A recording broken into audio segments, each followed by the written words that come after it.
Okay, to introduce our next speaker, we have a tape, and I think it's going to be self-explanatory, but I'll just point out that Matthew Ogden had a chance to talk to Senator Bob Graham a few days ago. If I could have also Terry, could you come up, and Ray, and we can begin the tape as they are coming to the...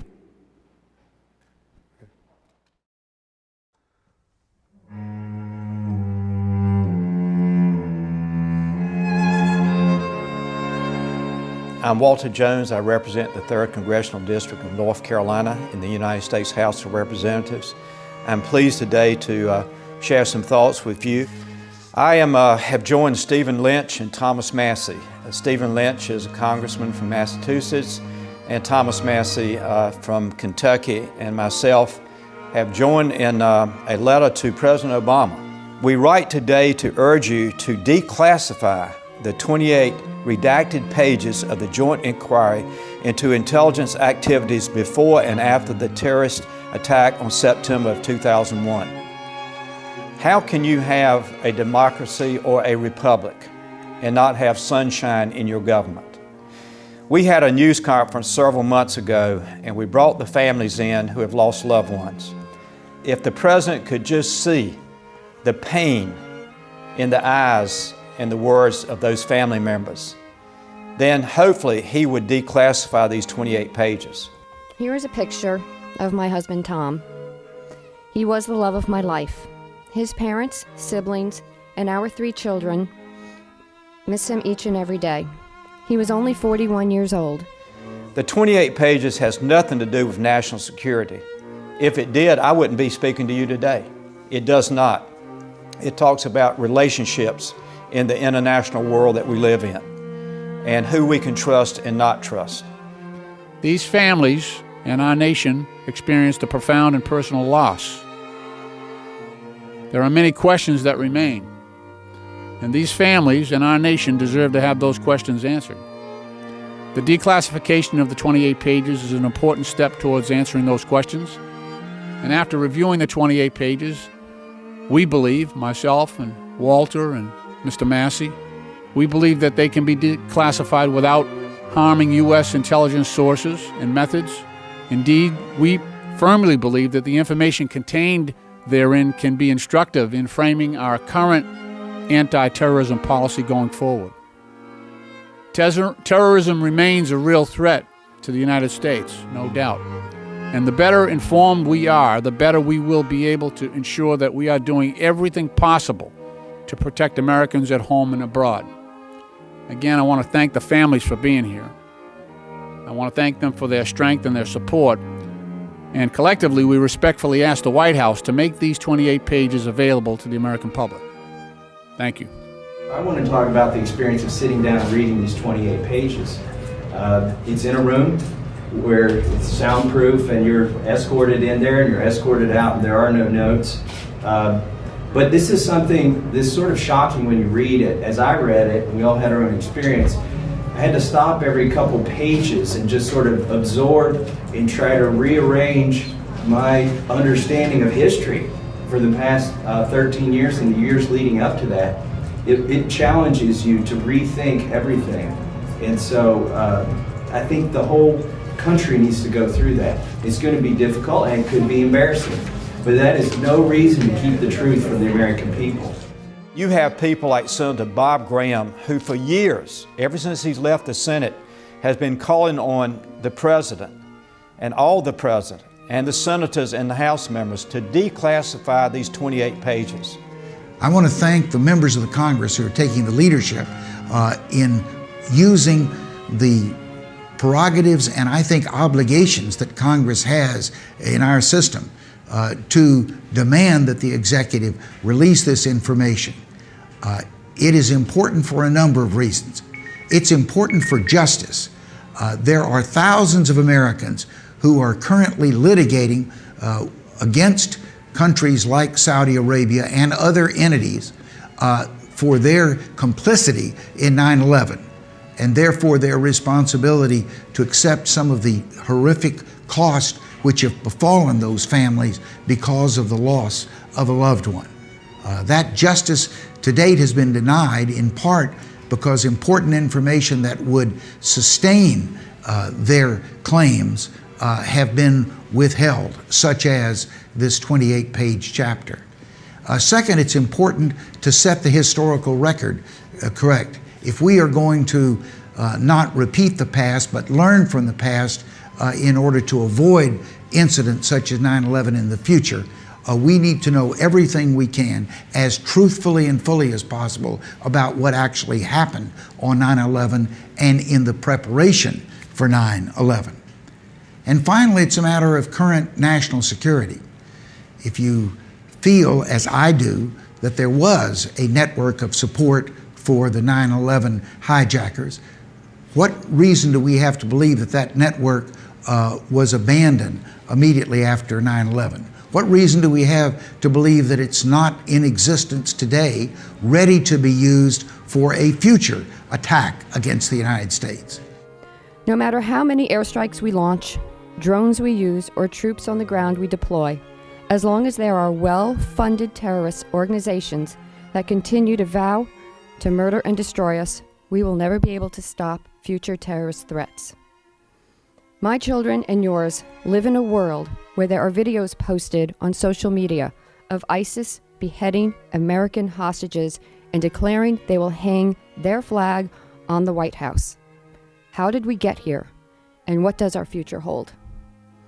Part of the narrative of how we got here is in these 28 pages. Who finances the world of terror? Who gave financial and logistic support to the 19 hijackers? That truth has been kept a secret from my family and the American people for 13 long, painful years. We and the American public deserve to know the truth. I would encourage you today to contact your members of Congress and ask them to look seriously at H Resolution 428, which was introduced by Congressman Stephen Lynch, Democrat from Massachusetts, Congressman Walter Jones, Republican from the 3rd District of North Carolina, and ask that member of Congress to do what is right for the families of 9/11. Mr. President, please declassify the 28 pages that hold truths regarding who was behind my father's murder for me and for the other 3,000 children who lost a parent on 9/11. As a father, wouldn't you want your children to not have to live with unanswered questions without ever knowing the truth? I plead you, Mr. President, to declassify the 28 pages for me and the other thousands of 9/11 children for peace and closure of that horrific day. The families deserve to know what's in the 28 pages, and the American people do as well. There is no democracy, there is no republic without the American people knowing the truth about 9/11. Thank you.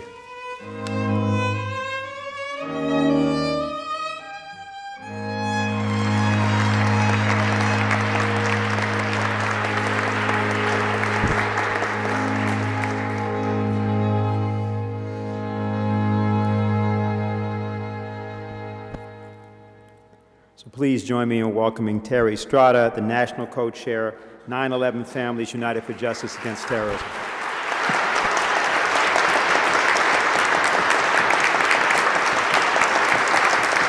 Thank you.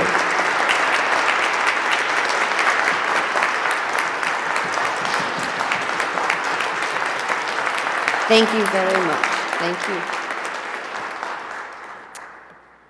Boy, it's hard to watch still. I'm living it, and it's still hard to watch it.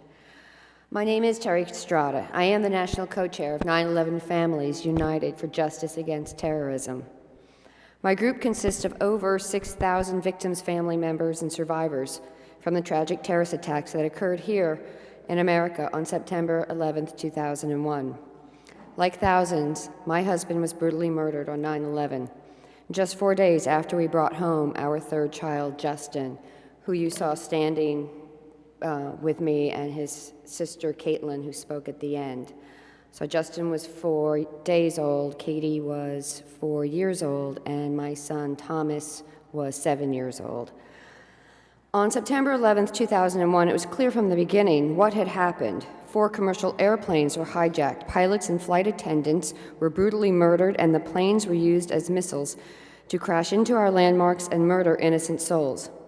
They attacked capitalism by piercing into the World Trade Center, attacked our defense by slamming into the Pentagon, and they were headed for our nation's capital next to kill our government officials. When the smoke cleared and the fires were extinguished, along with the carnage left behind, 3 questions remained. Who attacked us? Why did they attack us? And how were they able to carry out such a complex plan that took years to plan, train, and then implement? Back in 2002, outraged and bereaved 9/11 families united and fought for the truth, which resulted in the 9/11 investigations. Feigning a national security risk, 28 pages of the Joint Congressional Inquiry into intelligence community activities before and after the September 11th attacks by Congress were redacted by President Bush. That information has been withheld from the families, survivors, and the American people to this day. According to the report, and those who have read it, as they have just stated in the video, there is no threat to national security to have these pages released. Former Senator Bob Graham, co-chair of that report, has been vigorously and persistently seeking the truth, asking for the declassification of the 28 pages for several years. And on the 10-year anniversary, in a Huffington blog post, he even called for the reopening of the 9/11 investigation. We deserve answers to these questions. How did the 19 hijackers come into our country undetected, live amongst us for nearly 2 years, rent apartments, and buy first-class airline tickets to practice their heinous acts of terrorism? The answer, contrary to what our government has been telling us since 9/11, is that they did not act alone. Before they came to America, there was already in place an intricate web of banks, charities, and wealthy individuals who funneled money, millions of dollars, to nefarious groups, part of which went to the 19 hijackers for the planning and implementation of their plot to kill innocent men, women, and children on American soil. In an attempt to get answers to those questions, we, the victims' family members and survivors, channeled our pain, outrage, and suffering into a quest for not only the truth, but for accountability. In order for justice to be served, we filed a lawsuit in civil court to hold liable those who financed the murder of our loved ones and the injuries of their survivors, supported by evidence produced by our own $20 million investigation. To ensure our safety and reality-based foreign policy going forward, we must know who our enemy is, and that answer has been hidden for over a decade.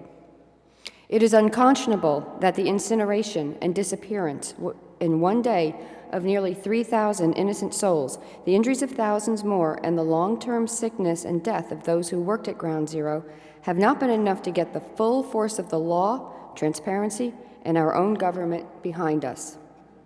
But now, for the first time in 12 years, after reviewing the findings, 2 congressmen, Walter Jones and Stephen Lynch, have introduced a bipartisan resolution urging President Obama to make public the 28 pages, which were almost entirely blacked out when the panel issued its final report in December of 2002.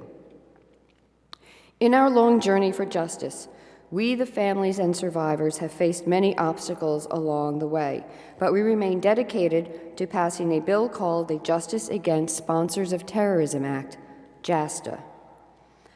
This bill has broad bipartisan support in both the Senate and the House, and it is the only legislation that provides Americans with the unambiguous right to hold financiers of terrorism accountable in the United States Court of Law.